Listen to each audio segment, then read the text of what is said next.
Okay, mga mamsi papsi. Ito yung lulutuin ko. Shrimp. Okay, let's go.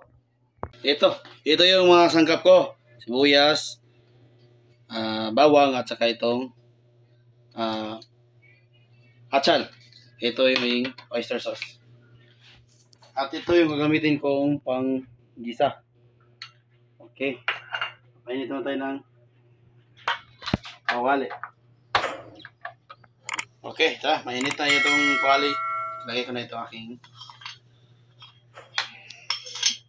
margarine. Yan. Hintayin natin hanggang matunaw. Kasi sabi nila masarap daw pag ito ang gamitin eh.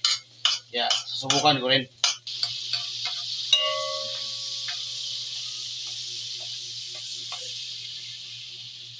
Okay, kumulo na siya. Ilagay natin ito ating sibuyas.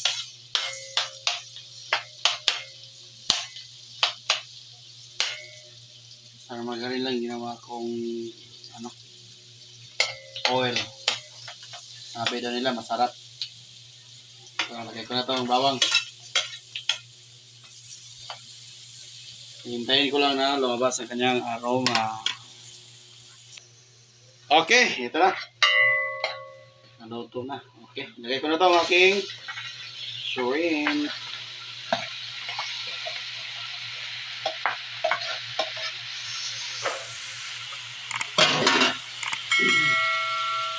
Halo-haloin natin.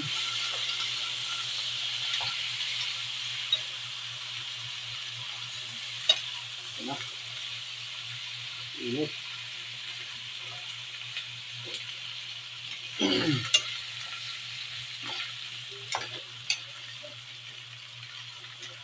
Lagyan natin ng konting asin.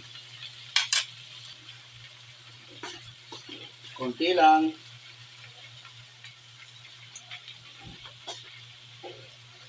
Ang ating vitsin. Ayaw. Basa. Basa itong vitsin. Ayaw lumabas sa kanyang pinagtataguan.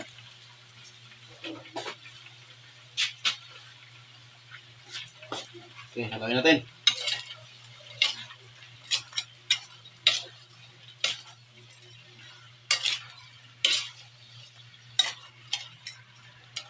Okay, takpan muna natin.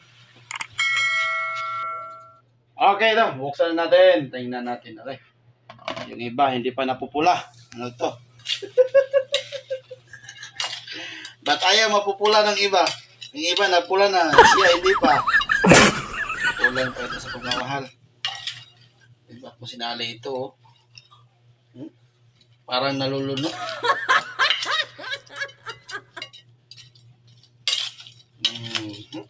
Medyo mabango na siya ng konti.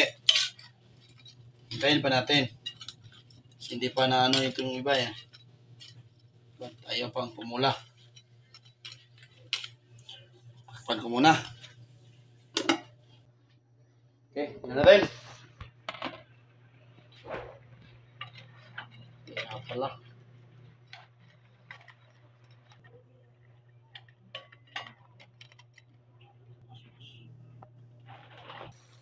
Okay, ito na. Ilagay natin ito ating achal or bell pepper.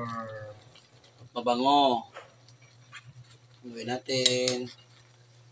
Kasi malapit ito maluto. Okay. Takpan natin ng konti para maluto itong bell pepper. Okay, ito.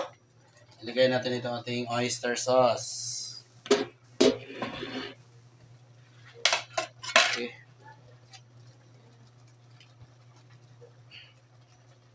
Itong dalawa siguro ilagay ko para kasi masarap.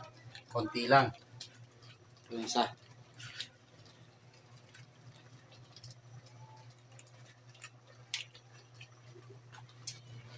Yan.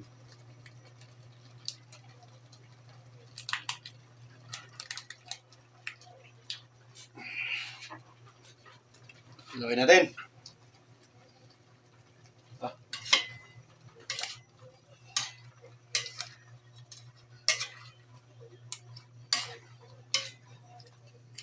Mas maganda sana to kung may mais. Pero wala tayong mais. Kaya ito na lang din. Maganda rin naman.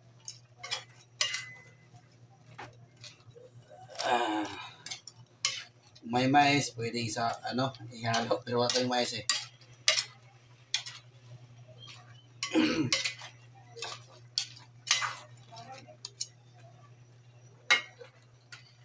Tingnan ko muna. Tikman.